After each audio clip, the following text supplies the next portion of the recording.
No fangs, no venom, but in that jawline, about 140 recurved teeth. Now they're like fish hooks.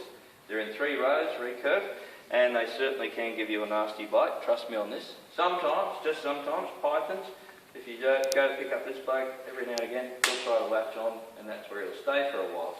Now I had a lady on in the northern rivers of New South Wales pick up one of these in the backyard, just in the garden, thinking, oh yeah, it's only a python, can't do him any harm. Well, it did latch onto her and wrap around her arm, and there it stayed for half an hour. Now she thought about it, she went, oh, put the arm in the bucket of water. Does that for 30 more minutes, the snake holds its breath underwater, doesn't it? That's right, the husband comes home and says, okay, we'll fix this, and he rips the thing right off her arm. Now she did go up to the hospital and got 200 stitches to put the flesh back in.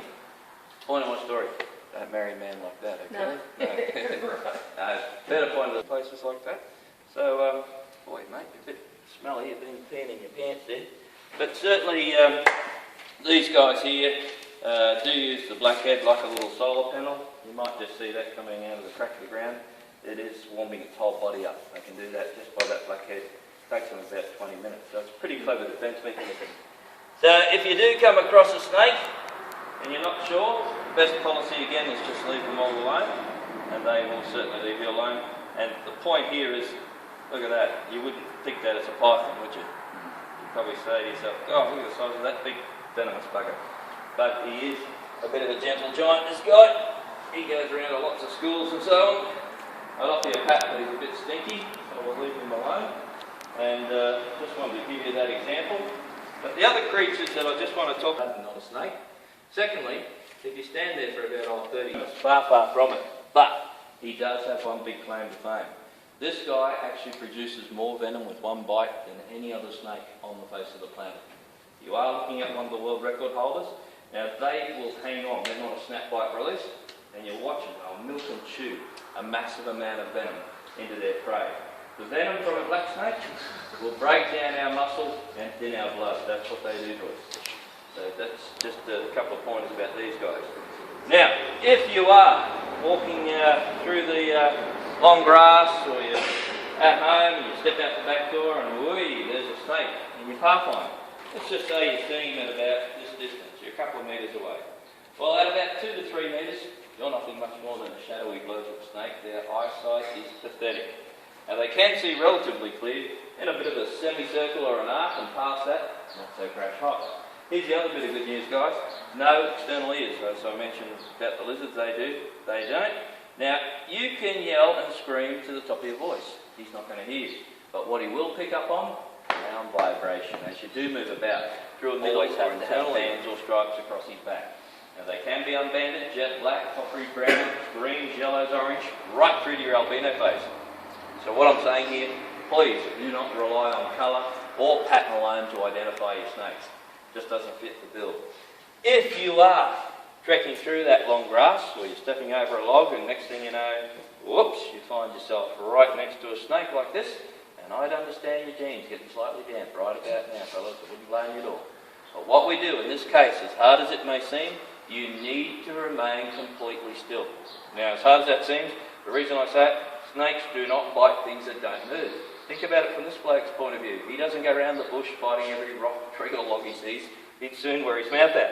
So, are you remaining still? Yeah, you're in the safety zone for sure. But here's the other good news too. We've learnt that they don't have brilliant memories, our snakey friends. In fact, they can hang on to information for only about a minute or so. Even if you've just startled that snake, he's now up hissing at you and carrying on, provided you stand still. Now you stay still long enough, within about a minute or so, he'll soon forget what's transpired, goes back down on the ground, and just start to slither away. So if you can just remember those couple of important points, if you are in that predicament, you're right next to a snake, please refrain from moving. Out of the top 10 most deadliest on the planet. Now what they do is they'll find a nice leafy little patch or some soil or whatever. They'll hide underneath, have this little tail, looks like it's got the grub on the end. He'll have it very close to his head, has it up above, and he wiggles it backwards and forwards, so he does ambush his prey. You, on the other hand, accidentally and innocently, could do this. Walk straight over the top and around him all day long in that leaf litter. You wouldn't even know he's there, and he doesn't get two moves. That is, of course, until you do this, and I might demonstrate that part for you. Because if I did in the time you blink, those 6mm long fangs would have already been twice into my boots. Been recorded on film doing 430 k's an hour with that striking speed. Not only does he have the capability of striking back, he can strike up as well. Not many snakes can do it, this bloke can. If you do ever find yourself in this predicament, you recognise him as a death adder, you see that little tail there? This is the one, the only one really you can do the moving for quite safely.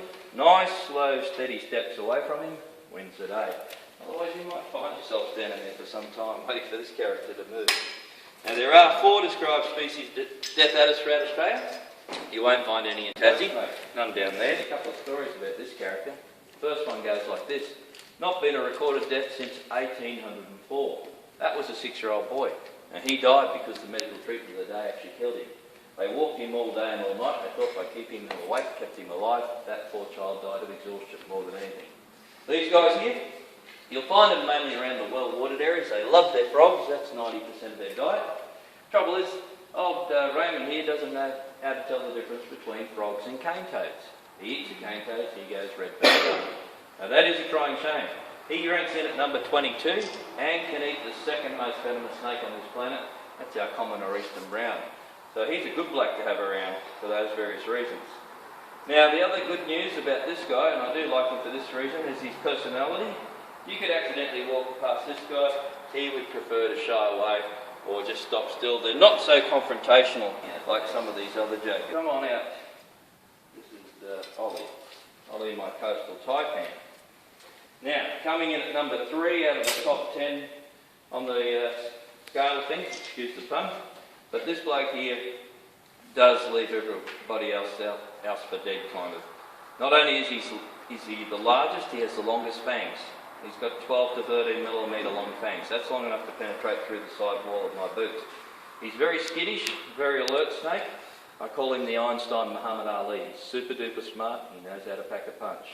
In fact, that energy worker, what was it, last year up near Yeppoon, he brush cutting around the power pole there, and he must have accidentally stood on one or something in the long grass. It turned around, flung up, and apparently hit him in the throat. Now that guy panicked, dropped his brush cutter, he ran, he was found 60 metres from where he dropped his brush cutter deceased. They found him 3 hours later, but he only got about 3 minutes before he hit the deck. This bloke here, you will find them as far south as Grafton, more or less on the other side of the range, but then up to Cape York and across to about Broome in Western Australia.